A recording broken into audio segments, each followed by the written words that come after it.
Buonasera, ben ritrovati a Primus Inter Pares, consueto appuntamento settimanale del gruppo TV7, puntata davvero particolare questa sera perché abbiamo due ospiti molto importanti, parleremo di accoglienza, parleremo di profughi, voi da casa come di consueto potete telefonare, potete mandare i messaggi, insomma potete dire la vostra con Don Albino Bizzotto, buonasera, deviante custode di pace, grazie di essere venuto con noi.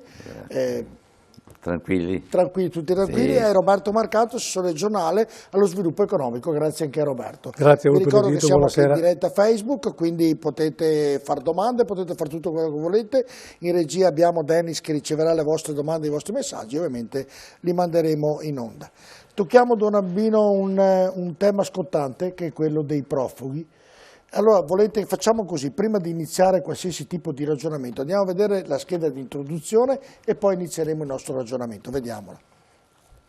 Sono quasi 16.000 i migranti sbarcati in Italia in questi primi mesi del 2017, il 75% in più rispetto allo stesso periodo dello scorso anno, a dimostrazione che quella dell'immigrazione è una questione tutt'altro che risolta. E anzi, con l'arrivo della bella stagione, il tema è destinato a riproporsi. Solo nell'ultimo weekend sono giunte nel nostro paese 2.500 persone, più di 180.000 sono quelle arrivate nel 2016 e tra loro 25.000 minori non accompagnati.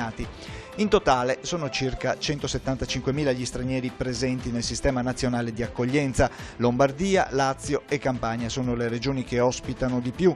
In Italia un sistema di protezione e accoglienza c'è già, si chiama SPRAR e prevede la permanenza e la sistemazione in apposite strutture per i richiedenti asilo in modo diffuso sul territorio. La quota è di 2,5 persone ogni 1.000 abitanti, non uno di più in base alla clausola di salvaguardia, solo che l'adesione da parte dei comuni al progetto SPRAR è volontaria. In provincia di Padova, ad esempio, sono solo 11 su 104 comuni ad aver dato l'ok, ma sempre a Padova in realtà sono 33 i comuni che ospitano migranti per un totale di 2.400 persone.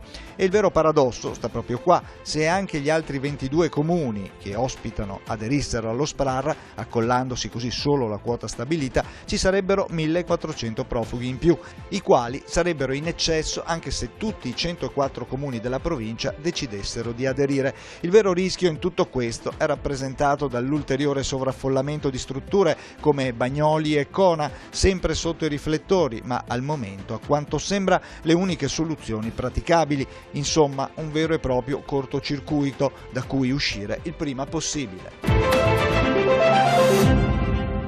Ecco, io aggiungo a questo servizio, Don Albino Bizzotto e Roberto Marcato, quello che vi sto leggendo ora, che sono entrate in graduatoria, pensate, 27 cooperative che hanno partecipato al bando biennale per l'accoglienza diffusa dei profughi, offrendo 1.850 posti su 2.000 richiesti. In 2 anni e mezzo i posti valgono un contributo di 46 milioni di euro e al primo posto, con l'offerta decretata come più vantaggiosa, è il consorzio Veneto Insieme, che raggruppa 14 cooperative. Al suo prezzo, 34,90 euro su una base d'asta di 35 euro al giorno per migrante, dovranno adattarsi tutte le altre cooperative. Questo per fare un po' di conteggi. Cosa ne pensa, Don Albino Bizzotto, tanto per iniziare? Ma che il primo equivoco che nasce è che questi soldi sembra che siano dati in mano ai migranti, invece vengono dati agli italiani che si prendono cuore e cura di questo. Ma io penso che si potrebbe fare e accettare anche così come sono le cose, ma con un programma, come sono pubblici i soldi che vengono dati, così deve essere pubblico il programma e contemplare tutta una serie di attività che integrano e che permettono allora alle persone non soltanto di essere visti come una realtà separata nella società, ma che potrebbero invece cominciare a interloquire in modo da avere un atteggiamento molto più sereno da una parte e anche dall'altra. Ma perché, Don Albino, allora a questi... C'è una cosa, secondo me, sono soldi pubblici, facciamo la rendicontazione, perché c'è qualcuno che con questi sistemi qua può approfittarne, si fa di tutto perché nessuno ne approfitti, si fa una rendicontazione e si dà conto di quello che si fa. Tutto giusto, però perché la domanda che le pongo, l'Europa, lo Stato contribuisce a dare 35, la domanda che poi si pongono in tanti, 35 euro al giorno a queste persone che sicuramente ne hanno e ne avranno bisogno, e magari a qualcuno dei nostri, chiamiamolo così, anche se i nostri ovviamente sono anche loro uomini, come loro hanno bisogno, non viene dato nulla. Io sono d'accordo che, ripeto, non sono dati a loro, sono dati agli italiani che lavorano su questo. Io sono anch'io critico nella modalità, perché viene detto, siccome il governo lo stabilisce per i migranti, questi soldi, allora questi soldi sono dati a causa degli migranti. Io dico no, non li danno ai migranti, i migranti danno 2 euro per le loro spese quotidiane, ma non danno mica niente altro ai migranti. Il problema è invece come fare che questo impegno che si abbia da rendere, se si vede che può rendere anche con meno, si faccia anche con meno. Io non assolutizzo le cose, dico che se si vuole fare un programma fatto bene, potrebbero servire benissimo a fare delle cose molto diverse. Non possiamo continuare a pensare che andiamo avanti nella storia con corpi estranei. Roberto Marcato, così tanto per iniziare su quello che ha detto Don Albino Bizzotto. Allora, il bando a cui lei faceva riferimento prima vede tra l'altro una prima tranche di 25 milioni di euro per la prima annualità, quindi stiamo parlando di cifre da capogiro. Allora, è vero che tecnicamente questi soldi, i 35 euro, non vanno al migrante e vanno alla struttura, alla società, alla cooperativa che gestisce questo. Devo dire che la cooperativa che va per la maggiore oggi in Veneto, che tutti conosciamo, non ha dato un grande esempio di capacità gestionale, perché per esempio a Cona lo stabile è poco più che una stalla, i migranti vengono tenuti in condizioni disumane e io credo che in quelle condizioni, avessi 19-20 anni, dentro là ci sto 3 giorni, perché pensare che ragazzi sani di 19-20 anni possano restare in uno stanzone, condividere la quotidianità con persone di cui non sai nulla, con i servizi igienico-sanitari disastrosi come li abbiamo visti, addirittura con carenze per quanto riguarda l'alimentazione e quant'altro, mi chiedo se questa è accoglienza. Cioè, l'unico dato certo è che lo Stato e quindi i cittadini italiani con le proprie tasse tirano fuori 25 milioni di euro per un bando per pagare le cooperative e che le cooperative, soprattutto alcune di queste, in maniera molto discutibile, lucrano sulle disgrazie altrui.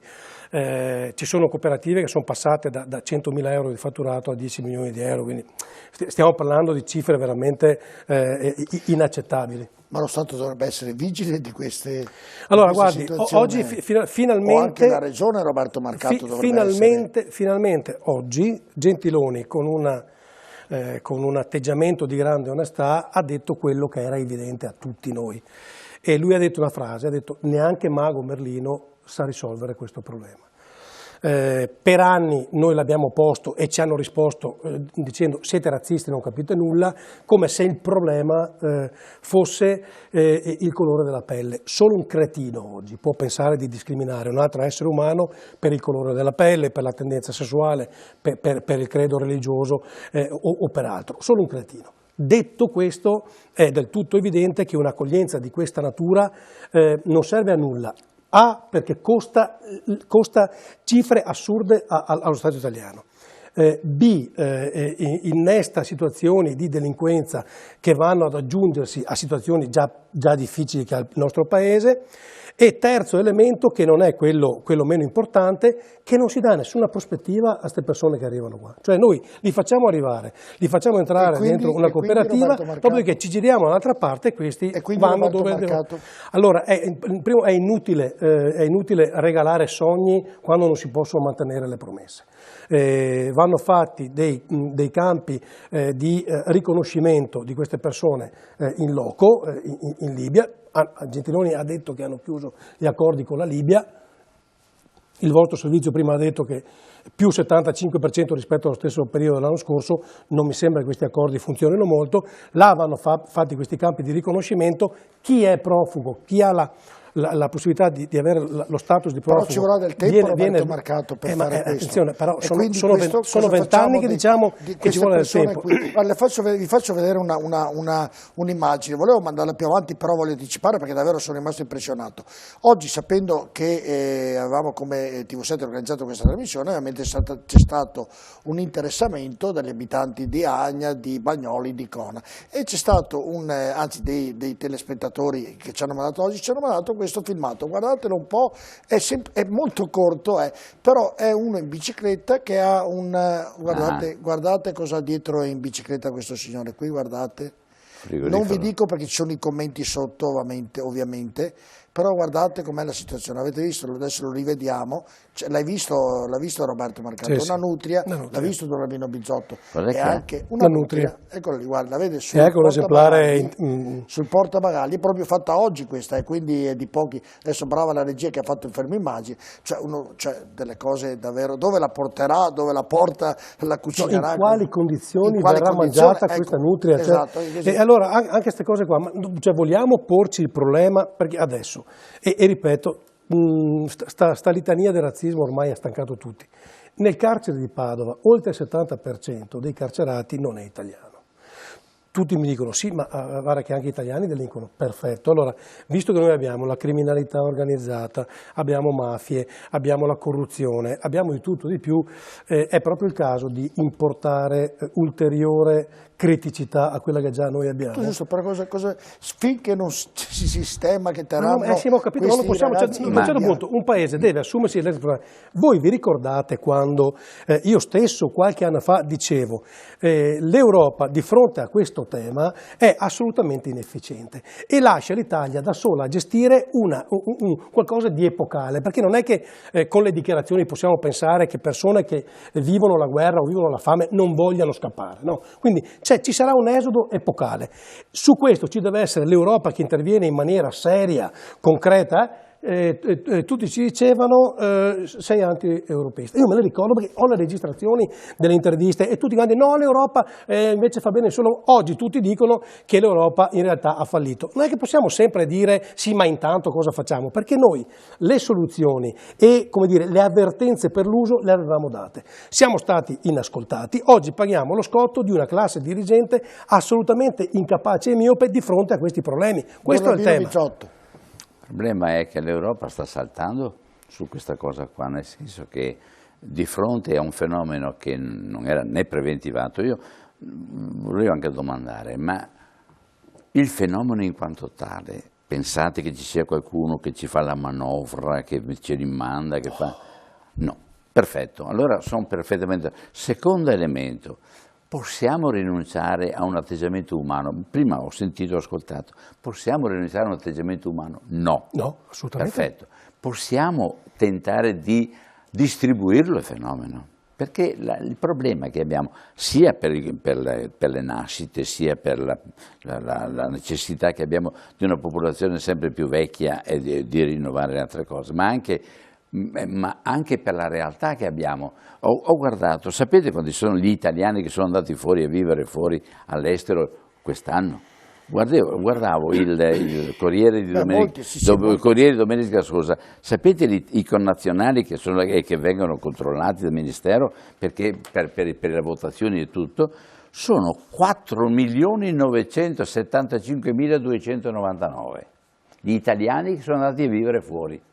Oppure gli italiani che hanno la residenza fuori, questo è un altro discorso, certo. Ma questo è l'Agenzia delle Entrate che entra nel merito, ma sono 4.975.299 con un aumento di 164.136 rispetto al 2015. Però tanti Albino che vanno all'estero per imparare la lingua, sono giovani, sono appena laureati, oppure situazione diversa. Qui parliamo di gente che vive fuori, ma a parte quello, volevo dire... Allora, il fatto che nel mondo oggi globalizzato ci sia questo giro di persone impressionante, perché le migrazioni sono sempre state il tentativo di uscire dalla povertà. Tutte le migrazioni, noi facciamo una grande distinzione tra i profughi di guerra, tra parentesi, mi spiegate perché aumentiamo le spese militari? Mi spiegate perché per le spese militari noi spendiamo qualcosa come 64 milioni di euro al giorno? Per le spese militari. Allora, sì, 64 milioni di euro al giorno. Allora, è vero che ci sono anche dei costi, però costi che dentro al lavoro degli italiani, non fuori. E la seconda cosa è che perché non andiamo a vedere, perché da quando è cominciato il fenomeno ad adesso, la percezione del fenomeno è differente anche là, anche la partenza. Oggi non è più come quando attraversavano il deserto anni fa che rischiavano, adesso è cambiato molto il sistema del movimento che fanno. Per quanto riguarda la Libia, a chi le affidiamo? Perché è vero che Gentiloni ha fatto questa cosa qua, ma la Francia sta trattando mica con il coso della Libia, non con l'attuale che abbiamo convalidato. Che abbiano chiuso un accordo, però con grande trionfo hanno fatto una conferenza stampa dove hanno detto noi abbiamo chiuso un accordo con la Libia e quell'accordo prevede una riduzione dei flussi. Noi abbiamo fatto l'accordo con Serraj, Fayez Serraj, ma Khalifa Haftar. No, ma sono d'accordo io. Non è vero che problema, non c'è mica su qualcuno. No, ma non c'è sto ponendo il problema. In Libia la maggioranza sta dalla parte di quelli che fanno i mercanti. D'accordo. Don Albino, allora come si può risolvere il problema? Beh, secondo me la prima cosa è mettere in chiaro alla partenza a chi parte, non l'idea che l'Italia è un buon paese, che va tutto bene, perché l'Italia è visto come un paese buono. È un paese dove dopo 2 anni per tutte le pratiche si arrivi a trovarti un lavoro.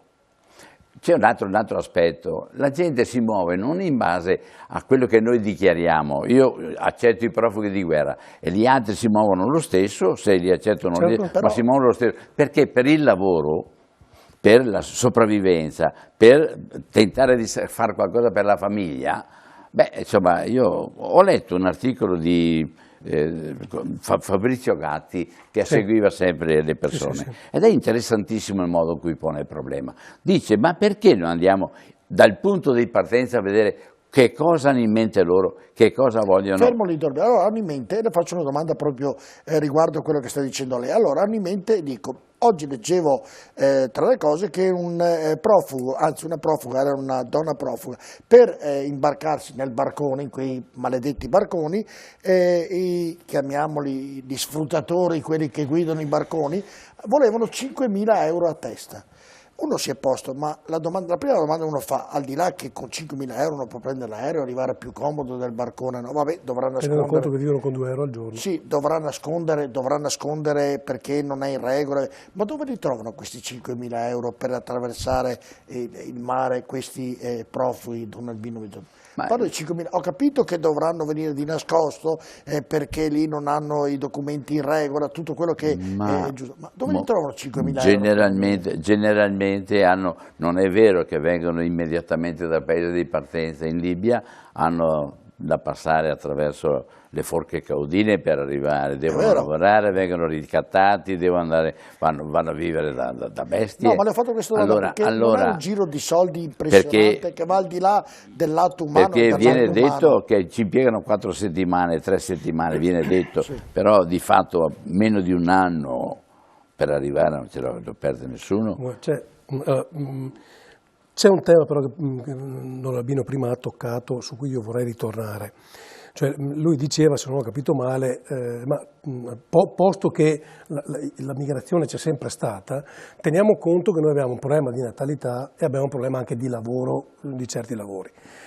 Allora, intanto dobbiamo capire qual è il limite, cioè qual è il limite fisiologico, fisico, che l'Italia può sopportare e supportare di immigrazione, perché se arriviamo a una spaccatura verticale del sistema sociale abbiamo perso tutti.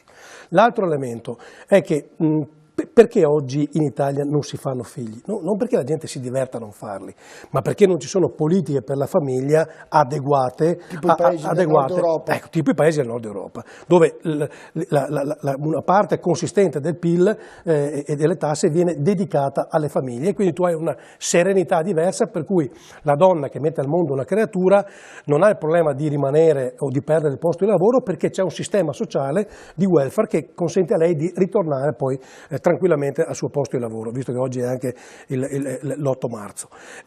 L'altro elemento: non è vero che gli italiani non vogliono più fare certi lavori. Gli italiani non vogliono più fare certi lavori a 300 euro al mese, cioè raccogliere pomodori 10 ore al giorno sotto il sole ad agosto a 300 euro al mese, non li fanno, non l'italiano non li fa. Mentre li fanno questi disgraziati che per una manciata di euro si spaccano la schiena e raccolgono i pomodori. Allora, anche qua, adesso, vi sembra normale che, l'avete visto tutti, in Puglia hanno raso al suolo quel ghetto che si era creato con 1000 persone, ed erano tutti lavoratori che andavano sfruttati dai signorotti locali che andavano a lavorare nei campi. La regione Puglia mette a disposizione 2 strutture a costo totale coperto della regione per ospitare questi, che continuano ad andare a lavorare sfruttati da questi mafiosi. Mi domando, ma è possibile che l'amministrazione pubblica, cioè lo Stato, dà casa a delle persone che lavorano in nero, quindi evadono, sfruttate da dei mafiosi criminali, proprietari terrieri che hanno creato un business? Ma vi sembra normale? In un paese normale? E se non mi dà la risposta un politico? A chi la chiedo? A uno per strada? No, allora, intanto dovrebbe dare lei la risposta. Ma io l'ho già detta, ripeto, vanno fermati lì e va spiegato a queste persone che dobbiamo fare dei filtri. Chi ha lo status di profugo può arrivare qua. Il pakistano, che crea tra l'altro tutta una serie di problemi. Dire profugo pakistano, io ho usato questa metafora dell'unicorno, è qualcosa che non esiste nella nostra fantasia, ma il profugo pakistano è una contraddizione in termini, certo, perché nel Pakistan non c'è nessuna guerra.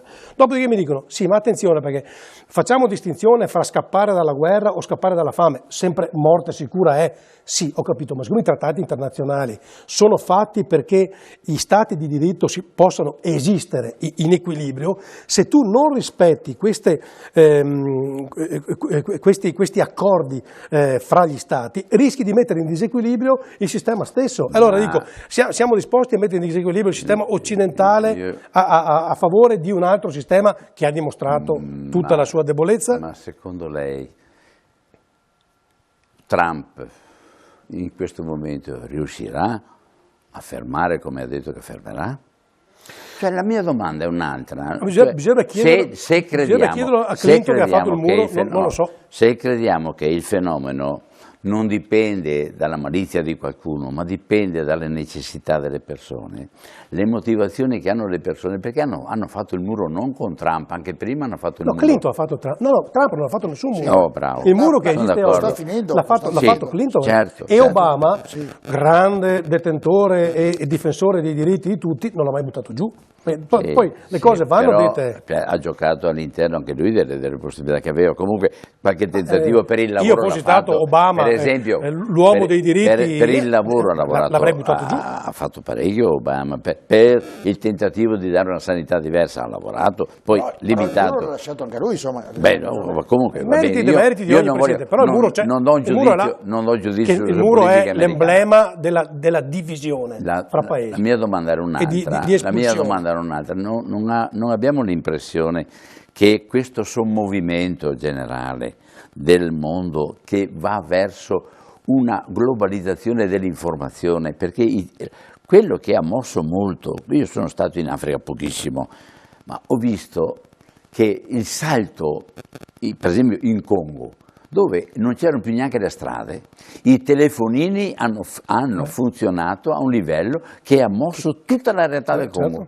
No, è vero, è vero. Allora, il fatto che abbiamo una tecnologia oggi che è in mano a tutti quanti a livello globale e che la gente si confronta, perché quando vede Ma lo sapete che con le paraboliche in Albania parlavano italiano prima di venire qua e sono venuti qua in 20.000 in un colpo solo perché avevano conosciuto l'Italia con le paraboliche e venivano a prendere i soldi. Fermo lì, Don Albino, ci sono molti telespettatori, telefonate, messaggi. Allora, volevo concludere il pensiero. Ma pensate che questo tipo di movimento si ferma perché noi mettiamo delle barriere o altro? Questa è la domanda. No, va gestito. Fermo lì Roberto Marcato, Sergio telefono, mi dicono la regia, sentiamolo, e poi molti messaggi che ovviamente i nostri telespettatori ci scrivono. Sentiamo Sergio telefono, pronto? Buonasera Sergio, da dove chiama? Pronto? Pronto Sergio, da dove chiama? D'Abano, prego. Pronto? Voglio parlare solo di immigrati, ma l'ONU cosa serve? Dovrebbe risolvere questo problema degli immigrati l'ONU? Mi dico, e dopo un'altra cosa che non sono mica razzista, però Sergio, gli italiani dormono in macchina, i nostri non mi sente. i clandestini va in albergo con la piscina, insomma. Sergio, può abbassare, Sergio, le chiedo scusa, può abbassare il televisore perché altrimenti c'è un ritorno e non la sentiamo bene. Se può abbassare il suo televisore così noi riusciamo a sentirla bene. Prego. Allora lui dice praticamente, Don Albino e Roberto, se l'ONU può intervenire e praticamente che i profughi, è poi il tema del giorno, trovano l'albergo per vivere, magari i terremotati di Amatrice non lo trovano, insomma, tanto per fare un ragionamento. I campi... Aspettiamo se ha terminato, poi vi do la parola. Ha terminato Sergio il concetto? Sì, voglio dire che come mai che l'ONU non si interessa con l'immigrazione che si deve venire avanti? Dovrebbe l'ONU interessarsi di queste cose. Grazie. Anche perché con quei barconi ho paura che sbarca anche dei terroristi e mi sia insieme qui. Può essere di e tutto. dopo non è giusto che gli italiani dormono in macchina e i clandestini che ne sono profughi, la maggior parte ne sono profughi e in albergo. Grazie Sergio, è stato molto chiaro nel suo ragionamento. Lui dice praticamente l'ONU deve intervenire e poi gli italiani dormono magari in macchina, come è vero certe famiglie povere, e invece i profughi dormono in albergo, anche delle volte magari lamentandosi. Vuole rispondere Don Albino al nostro... Ma io credo che nessuno dovrebbe dormire in macchina, né italiani né gli altri. Questo ognuno avrebbe il diritto di dormire in un letto perché è una cosa naturale e normale per tutti quanti, e quindi su questo però vorrei dire anche altre cose. Non è che siano soltanto gli italiani in macchina, ci sono anche altri in macchina e ci sono anche altri per terra. Certo, quindi io non mi fermerei su questo qua. Per quanto riguarda l'ONU, attrezzare campi profughi, io li ho visti distese, migliaia e migliaia di persone in un campo profughi, in Africa l'ho visto. Organizzare un campo profughi, l'UNHCR ha un impegno mica piccolo, sapete, quando si tratta di organizzare tutto quanto. Quindi il problema è che l'ONU arrivi purtroppo a guerra fatta, a frittata fatta, è un problema del Consiglio, di quelli che non vanno mai d'accordo. Cioè è il Consiglio di sicurezza che decide le decisioni da prendere, e il Consiglio di sicurezza non va mica mai d'accordo. I primi che hanno in mano tutte le armi e il resto sono quelli del Consiglio di sicurezza, i permanenti, e purtroppo l'ONU non funziona così. Però da un punto di vista medico, sanitario, umanitario, guardate che l'ONU in giro per il mondo, dove sono le frittate, brutte robe, fa dei servizi non piccoli per la gente, sapete. Messaggi, poi sentiremo la risposta di Roberto Marcato e poi ho tanti filmati da farvi vedere qui. A detta dei vescovi africani, l'emigrazione impoverisce l'Africa, visto che sono ragazzi dai 20 ai 30, che poi, come sta succedendo a Bagnoli, si prostituiscono anche i maschi. Complimenti, bravi. La risposta, Roberto Marcato, a questo messaggio? Si collega al ragionamento che facevamo Volete prima. che li diciamo tutti così poi facciamo il commento generale così. Andiamo avanti, Dennis, così riusciamo. Abbiamo fratelli italiani che stanno morendo, e sottolineo morendo, di fame, e stiamo a parlare di finanziare ancora e ancora immigrati clandestini in albergo e a fare bella vita. Andiamo a leggere un altro paio, regia, grazie. Si sa quante persone ci sono in Italia senza documenti in linea di massima? L'ultimo e poi li commentiamo. Vediamolo un po', arriva, eccolo qui che arriva l'ultimo. La cosa peggiore è che il problema riguarda solo l'Italia, basta andare all'estero per capire che o si integrano o fuori, solo da noi sono trattati come principi. Beh, insomma, questo non è proprio così, però diciamo noi li trattiamo un po' meglio degli altri forse. Allora Roberto Marcato, rispondiamo un po' a questi messaggi. Sì, sul fatto che Simone prima diceva ma c'è un trattamento diverso nei confronti degli immigrati rispetto agli italiani, è vero, io e Don Albino facciamo due lavori diversi.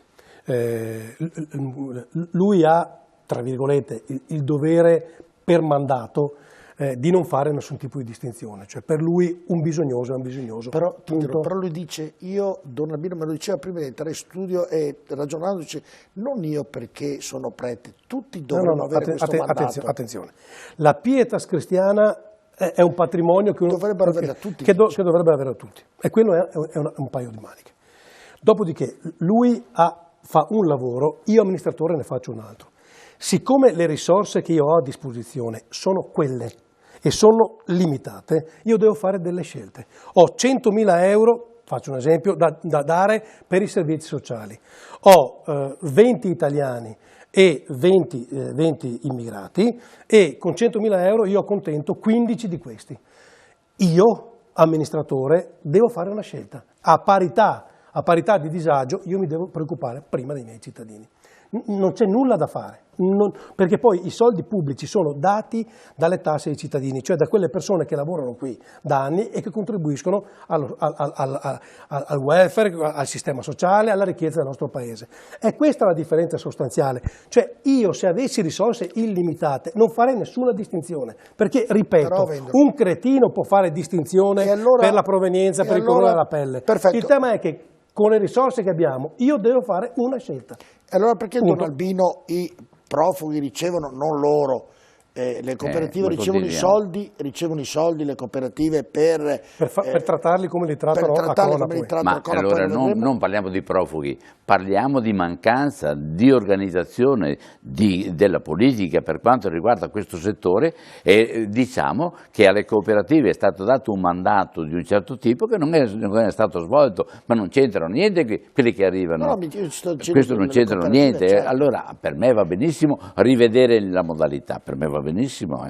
Ma anche per esempio perché a una cooperativa se ne danno 800, 1200, ma questi sono corpi estranei, diventano dei bubboni, diventano.